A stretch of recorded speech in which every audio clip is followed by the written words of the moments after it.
darahnya nggak boleh ditumpahin. Wa amwalahum, hartanya nggak boleh dirampas. Makanya dalam Islam ada yang namanya hukum jual beli. Jadi nggak boleh kita pengen sesuatu tapi mengambil yang bukan hak kita.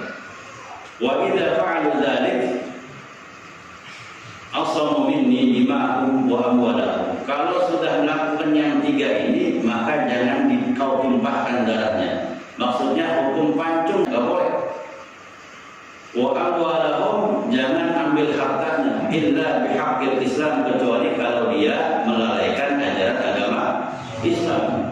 Sebab antara lain la yahillu damu imri'in muslimin, tidak halal darah seorang muslim ditumpahkan illa bi ihdatsy tsalas, kecuali ya melakukan satu di antara tiga ini. Apa? An-nafsu bin nafsi, pembunuh, maka hukumnya mesti membunuh bukan hak. Yang kedua, as-sayyibu zani, sudah punya istri, punya anak, sudah pernah nikah, zani, zina, berzina, ini nggak dipancung lagi. Jadi apa? Harus dirajam. Az-zani itu pezina perempuan, wazani pezina laki, fajlidu kulla wahidin minhuma mi'ata jaldah. Cambuk dia 100 kali. Ini hukuman bagi orang-orang yang baru nyoba-nyobain zina. Yang baru nyoba-nyobain ini. Nah itu hukumannya dicambuk 100 kali. Tapi kalau sudah menikah, as-sayyibu was-sayyikhatu, laki-laki yang sudah menikah, perempuan yang sudah menikah, iza zana, ya, kalau dia melakukan zina juga, kita berlindung pada Allah. Kalau dia melakukan zina juga, farjumuhum al-batar, rajam, lempar batu. Nauzubillah min dzalik. Jangan sampai. Kenapa tidak ada? Nggak ada rasa belas kasihan pada orang itu. Kenapa? Mau menyelamatkan generasi penerus yang akan datang. Karena dengan sebab orang itu dibebaskan, nanti bisa menjerumuskan kepada generasi penerus yang akan datang. Nah yang ketiga yang boleh dihukum itu at-tariqu lidinihi, orang yang meninggalkan agama, al-mufarriqu lil jamaah, dan orang yang memisahkan diri dari jamaah.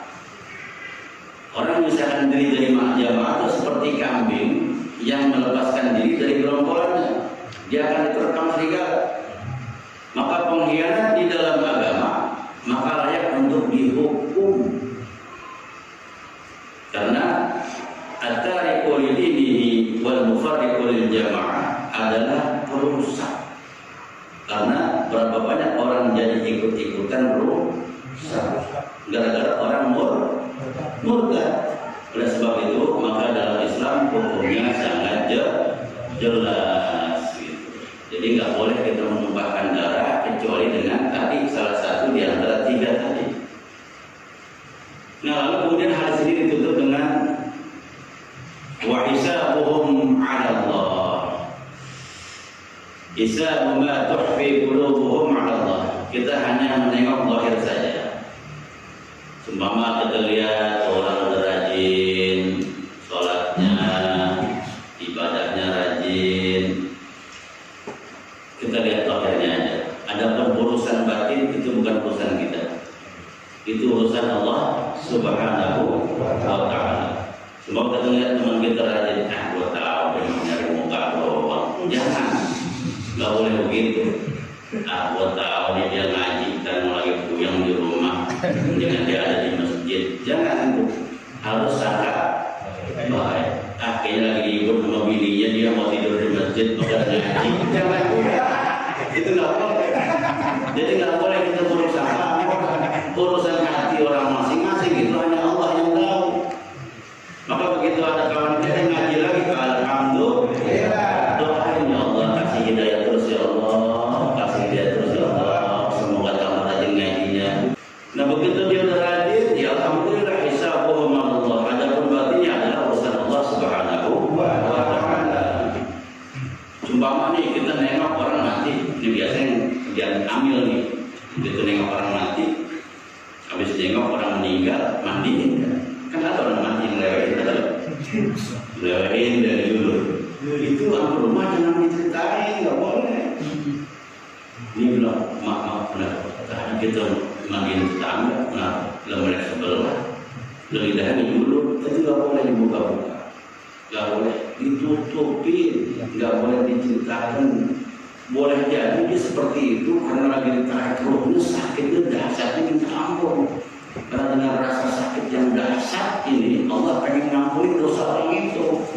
Maka dengan dahsyatnya sakit berubah wajahnya. Yang tadinya jadi lurus jadi rata.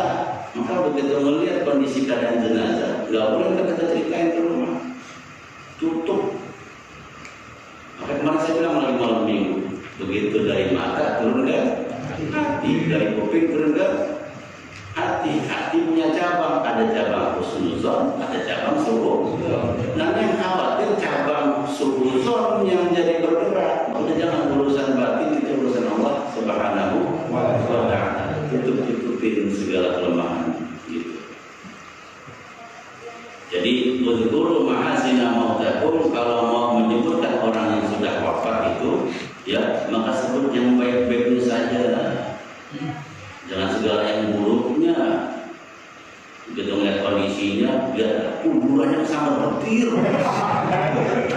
Bukan lagi muda ini begini, la ilaha illallah. Jangan ya Allah doain gitu. Terima amal ibadahnya ya Allah. Nah kalau untuk orang lain, ingat selalu kebaikan orang tersebut. Jadi kalau kita ingat orang lain, selalu ingat kebaikan orang tersebut. Jangan keburukannya. Kalau keburukannya ingat diri kita aja. Itu diri kita, ya Allah, diri saya buruk banget ini. Kalau orang mau bagus semua ya, gitu. Kalau kita lihat buruk kita. Wa nahnu lana zawahir wallahu yatawalla as-sarair. Jadi kita hanya menengok zahirnya saja, dan Allah lah yang menengok batin atau hati daripada kita semua. Kita sudah bisa dari sini, itu adalah anugerah dari Allah Subhanahu wa ta'ala. Jangan sampai begitu kita melihat kawan kita, kayak lagi susah dia, dia orang otomatis. Jangan. Jadi doakan ya Allah, beri istiqamah kepada kami semuanya, supaya bisa menjalankan apa yang Kau perintahkan, menjalankan apa yang Kau lakukan. Nah, lebih kurangnya dalam hadis ke-8 dalam kitab Al-Arba'in An-Nawawiyah ini yang dapat saya sampaikan, semoga bermanfaat buat kita semua. Insyaallah juga akan datang kita masuk kepada hadis yang ke-9. Jadi kurang maaf, wallahu a'lam bishawab. Yang saya ingin bertanyakan, apakah bisa dikatakan orang itu kufur ketika orang itu artinya merencanakan masa depan, bukan berarti karena direncanakan dia takut masa depan itu Allah nggak memberi gitu kan, sehingga dia merencanakan masa depan itu. Apakah itu juga disebut dikatakan kufur juga? Ya. Tadi yang bikin kufur ada kata-kata takutnya, gitu ya. Jadi kalau mau merencanakan silahkan. Allah wallahu khairul makirin. Kita berencana, tapi Allah sebaik-baik penentu dan rencana. Silahkan kita rencana, tapi Allah yang tentukan. Gitu. Supaya dari anak saya yang pertama saya sekolahkan di luar negeri, misalnya dananya sekian, mungkin pelan-pelan. Berarti untuk masa depan. Tapi ingat tetap Allah Ta'ala sebaik-baik perencanaan yang menentukan rencana. Maka begitu kita mengumpulkan ya Allah, kalau Kau izinkan, maka mudahkan hamba dalam mengumpulkan ini. Tetap Allah diikutsertakan. Kalau Allah nggak diikutsertakan, berarti menduakan Allah. Pokoknya ingat segala sesuatunya sertakan Allah Subhanahu wa ta'ala. Makan pun aja kita ikut sertakan Allah. Mana contohnya? Begitu makan itu adalah perbuatan ibadah dunia, tapi bisa sampai ke akhirat nilainya besar. Kenapa? Innamal a'malu binniyat. Begitu makan ya Allah, aku niat makan agar sehat jasmani rohaniku untuk bekal ibadah kepada Allah, padamu ya Allah. Nah begitu juga sama ngumpulin duit ya Allah, aku mengumpulkan uang ini untuk biaya sekolah anakku ke depan, maka mudahkanlah. Nah gitu. Tetap Allahnya nomor satu. Kalau itu yang dipraktekkan, insya Allah nggak masuk kategori kufur. Tapi kalau tadi takut karena nanti ke depannya nggak bisa pernah dengan kata takutnya itu, jadi kufur. Kira-kira seperti itu. Ya. Ya. Assalamualaikum warahmatullahi wabarakatuh. Waalaikumsalam warahmatullahi wabarakatuh.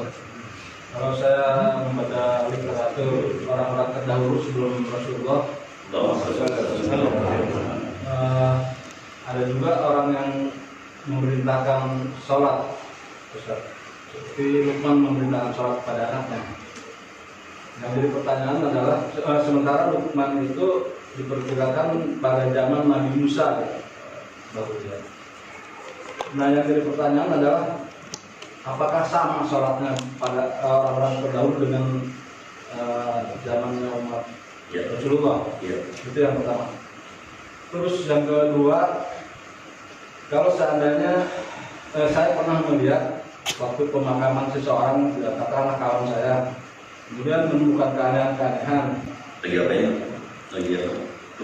Pemakaman seorang kawan, menemukan terjadi keanehan-keanehan. Kemudian saya bercerita lagi kepada orang lain yang maksudnya untuk ibroh, untuk pelajaran lah gitu. Bagaimana itu? Terima kasih. Assalamualaikum warahmatullahi wabarakatuh. Waalaikumsalam warahmatullahi wabarakatuh. Yang pertama tentang sholat. Nah, sholat ini ada dua. Sholat dalam bahasa artinya berdoa.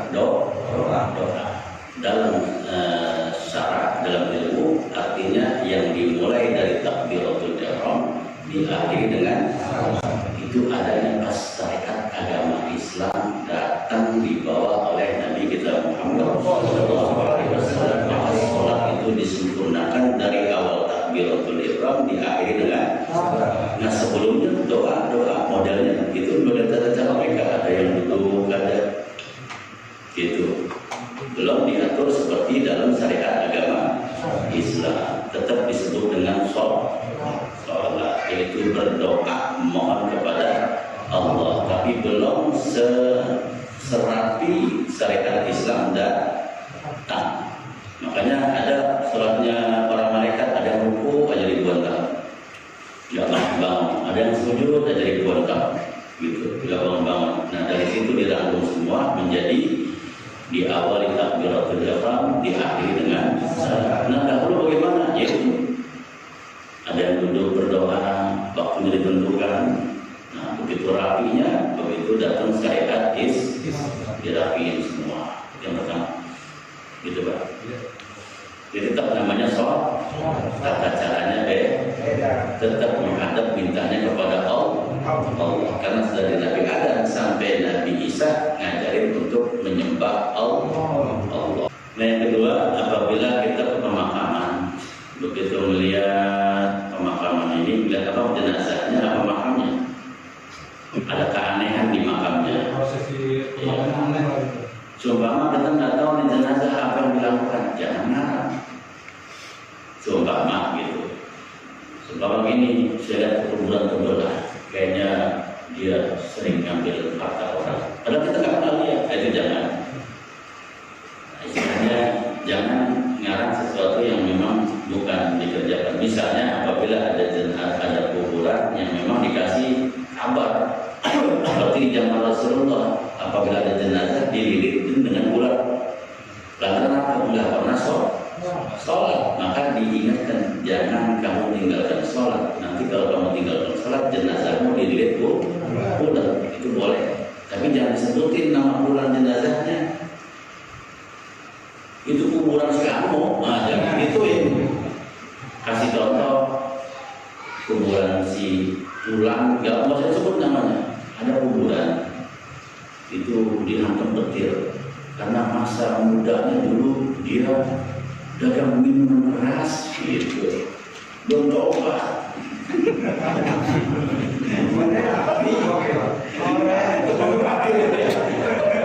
Waktu keluar jenazah, aku semua kebakar. Jangan disebut cipulanya gitu. Makanya sadar dah jamaah, jangan lagi jual minuman begitu. Kalau yang masih ada, berarti nggak boleh minum.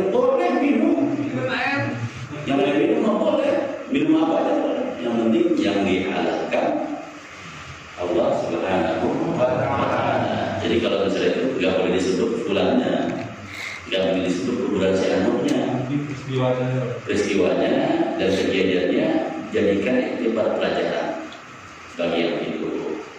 Seumpama ada kuburan diangkat, jenazahnya masih utuh, gitu kan, masih utuh, masya Allah, ternyata lagi hidupnya baik sama orang, sering sedekah, baca yasin tiap malam, baca waqiah, tabarok tiap malam nggak putus, akhirnya jasanya dipelihara Allah Subhanahu wa Ta'ala.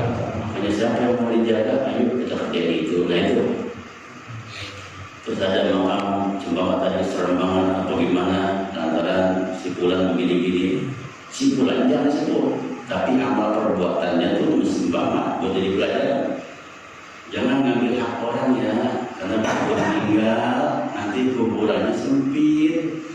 Jadi istilahnya jangan disebut fulannya, nanti jadi ghibah, ya dosa, nggak boleh. Jadi lebih keras dari itu, Pak. Kewajiban muslim terhadap muslim apabila meninggal seorang muslim atau muslimah, maka kewajiban yang hidup memandikan, mengabadi, menyolati, mengubur, di fardu kifayah, kalau enggak dosa semua satu kampung. Ya, itu jawabannya. Berarti satu kampung loh. Dosa. Kalau enggak nyolatin, ya. Laki atau perempuan yang tidak memandikan jenazah orang tuanya itu tidak ikut andil itu bagaimana hukumnya? Ya nggak dosa, cuma rugi aja. Yang harusnya afdalnya anak itu. Tapi kalau mau udah terlanjur orang tua udah pulang rahmatullah, sekarang kita berubah apa? Berubah dalam hal kebaikan. Maka setiap kebaikan itu tercurah juga buat kedua orang tua kita. Maka nggak ada kata terlambat bagi anak yang belum berbakti. Kadang-kadang nangis, ya Allah, saya belum bisa berbakti orang tua. Emang nggak ada sanggup kita berbakti. Jangan bisa nebus kebaikan orang tua kita. Nah, di saat mereka sudah pulang rahmatullah, kita rajin hadir ngaji. Itu menjadi rahmat buat orang tua. Jadi tidak perlu khawatir. Ya. Itu ketika Orang hukum apa? kencing berdiri, Oh iya. ketika ia sholat, itu sholatnya diragukan nggak Ustaz? Dan Lihat dulu kondisinya. Kalau darurat memang tempatnya tidak ada yang memadai, itu dimaafkan. Tapi kita nggak boleh kencing berdiri, gitu. Jadi nggak boleh kita kencing berdiri. Dikhawatirkan nanti cipratannya mengenai pakaian kita. Jadi kita nggak diajarkan dalam agama kita kencing yang diajarkan kencing jongkok. Gitu ya. Iya. banyak musola atau masjid itu mereka di situ pakai urinal, kencing berdiri. Makanya yang namanya Dewan Kemakmuran Masjid, ketuanya harus paham ilmu fikih, bukan asal sembarang ngangkat lantaran rambut udah diputih, diangkatlah jadi Dewan Kemakmuran Masjid. Kenapa? Lebih tua, bukan lebih tua, lebih paham dalam pengetahuan agama, itu yang diangkat. Karena memakmurkan masjid harus dengan ilmu. Ada nggak perintah memakmurkan masjid dalam Al-Quran? Ada ayatnya, suruh memakmurkan masjid. Maksudnya supaya masjidnya pada besar-besar, yang masuk orang sehat, jangan yang masuk orang sakit. Maksudnya sembahyang pada penuh, ilmunya pada nggak ada. Bahkan bikin tempat wudhu pun kagak mati. Nah ini kan nggak makmur nama masjidnya. Makmur itu kalau ada ilmunya. Kalau ada masjid bikin tempat kencing, maaf, saya kencing di tempat yang kencing pakai wastafel gitu kan. Nah itu nyimpan dia, maka jadi najis. Gitu, pakaian jadi najis. Kalau udah seperti itu, ya udah kita jangan kencing di situ. Kencing di rumahnya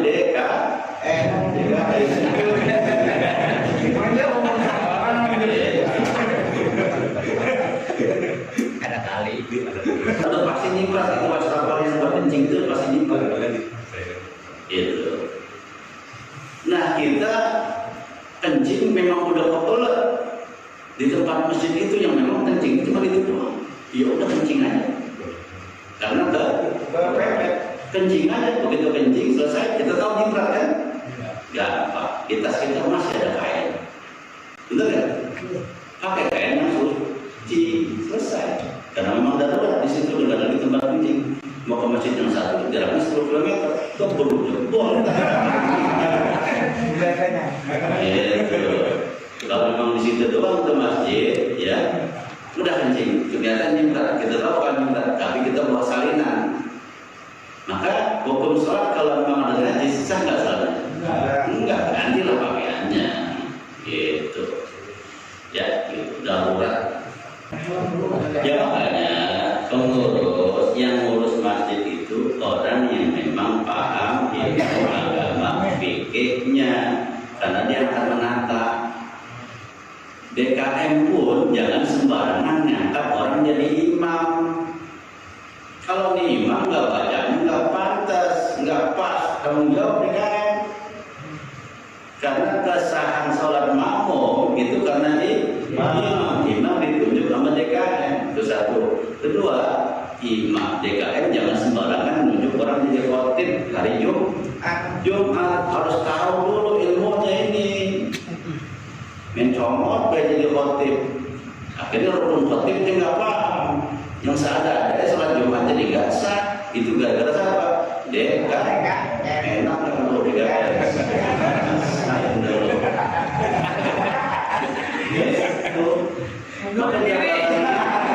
Makanya kita ini setiap diberi jabatan, setiap diri kita masing-masing pemimpin. Setiap pemimpin akan diminta pertanggungjawabannya di hadapan Allah Subhanahu wa Ta'ala. Apalagi kita jadi pemimpin, jangan senang-senang, karena bertanggung jawab kepada yang dipimpin semua. Bagaimana? Tadi bicara mengenai perzinahan Pak ya. Bagaimana cara taubat dari dosa-dosa zina, ya? Nah, terus apa hukumnya mengantar kita nih sebagai orang tiba-tiba kita mengantar teman kita ke diskotik atau ke tempat prostitusi, itu hukumnya apa terhadap orang tersebut? Terus amalan apa yang bisa menghapus dosa-dosa tersebut? Terima kasih.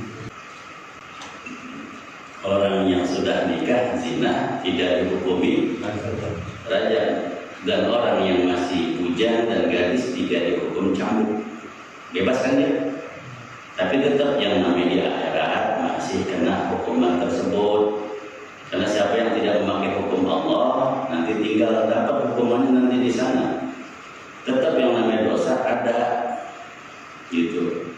Yang namanya pahala juga ada, tinggal nanti beratan yang mana.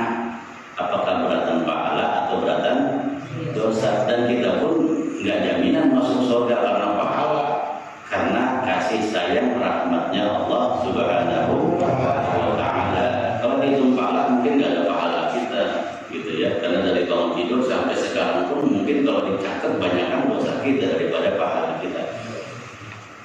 Nah, orang hukumannya gimana di zaman Rasulullah? Ada seorang perempuan berzina.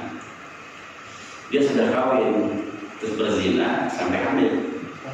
Dia ngaku kepada Rasulullah. Ini kudu dengerin nih, paham nih. Dia ngaku kepada Rasulullah, ya Rasulullah ini hasil zina. Maka kata Rasulullah, lahirkan dulu anakmu. Setelah dilahirkan susui 2 tahun berturut-turut, 2 tahun susuhan kan. Setelah 2 tahun susuhan baru kamu kembali. Setelah selesai 2 tahun susuhan datang, tetap dihukumi hukum rajam. Farju tetap dirajam sampai meninggal. Itu hukum Islam. Itu kembali ke surga. Kalau memang secara zahir kayaknya kejam banget, tapi itulah buat terus. Nah, kita enggak mungkin begitu. Sekarang nih kalau ada orang zina kita tanam di situ kesampetin kita tahu polisi. Ya, nah itu urusan ntar dengan Allah Subhanahu wa Ta'ala. Dan kita juga nggak bisa menghukumi orang yang berbuat maksiat.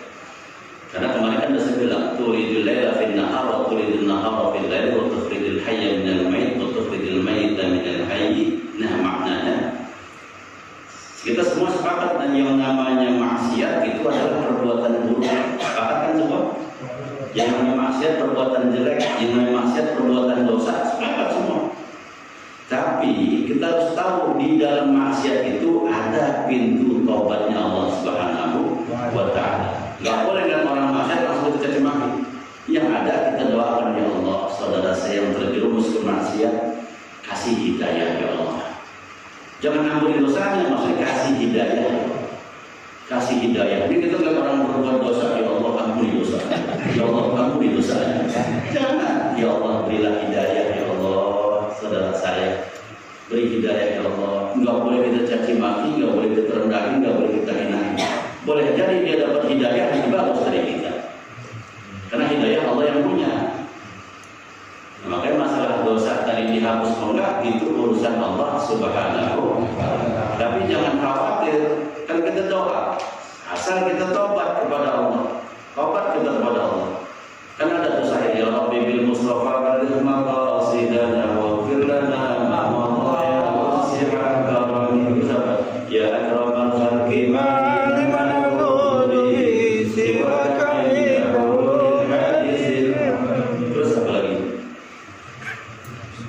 Inna min dunika dunya wa qarrataha wa min 'ulumika ilman lawhi wal. Terus lupa kita berbuat salah itu di dalam bait tersebut kita buat salah segede kapal. Ingat ampunan Allah lebih luas dari samudra. Jangan pernah putus asa. Jadi harus terus berharap kasih sayang Allah. Jadi kalau kita sudah pernah berbuat salah, kita bertobat, jangan pernah ulangi lagi. Yakin karunia Allah lebih besar dari dosa yang kita lakuin. Setelah itu jangan lagi buat dosa. Jangan tobat sehingga kita malas lagi buat dosa. Terus yang kedua, ngajak teman ke tempat yang nggak baik, dapat nggak? Ya dapat, yang bilang mau jokin. Ya namanya investasi dalam berbuat maksiat. Wa ta'awanu 'alal birri wat taqwa wa la ta'awanu 'alal ismi wal 'udwan. Bertolong menolonglah dalam perbuatan takwa. Maksudnya apa? Ngajak yuk, ngaji yuk. Yuk kita nonton ngaji, mengajak namanya dalam perbuatan takwa. Wala ta'awanu, dan jangan kau menolong 'alal ismi dalam perbuatan dosa, wal 'udwan dan permusuhan. Itu jangan dilawan. Nah sekarang berubah, yang tadi pernah kita ngeracunin orang, sekarang kita kasih orang madu, begitu supaya selamat. Ajak-ajak orang. Jadi investasi di dalam kebaikan, jangan investasi di dalam dosa dan permusuhan. Kita pernah keluar kota terus Kasus apa nih? Saya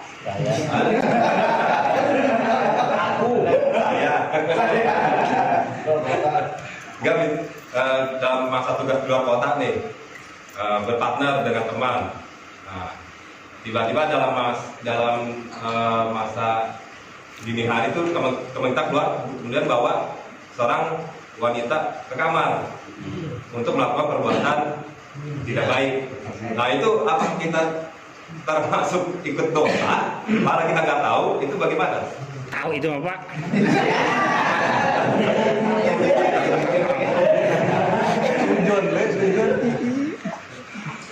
Kalau main sama tukang minyak wangi, kira-kira badan kita bawa dikit gak minyak wangi? Yang itu. Kalau kita main sama tukang minyak tanah, dia duduk sama dia sejam 2 jam, kira-kira bawa minyak tanah itu kan? Ya udah. Lebih kurang isi Itu namanya nih, Pak.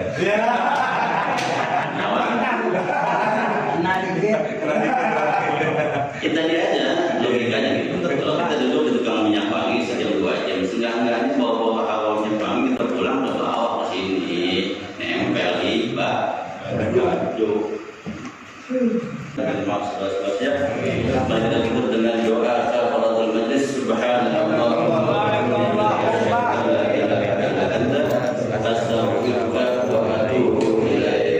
Allahumma adina bi hudakum ya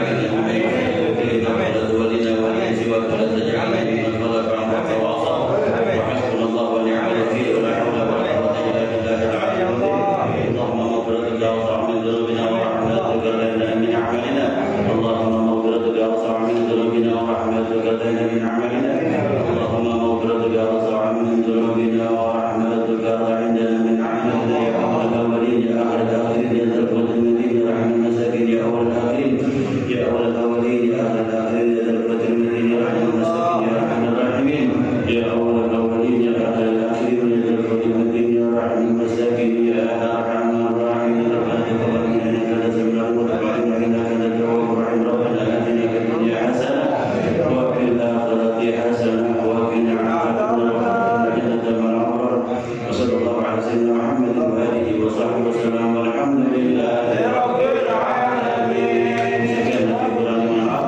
Adalah wa'alaikum ajmain. Wassalamualaikum warahmatullahi wabarakatuh. Ya Rasulullah.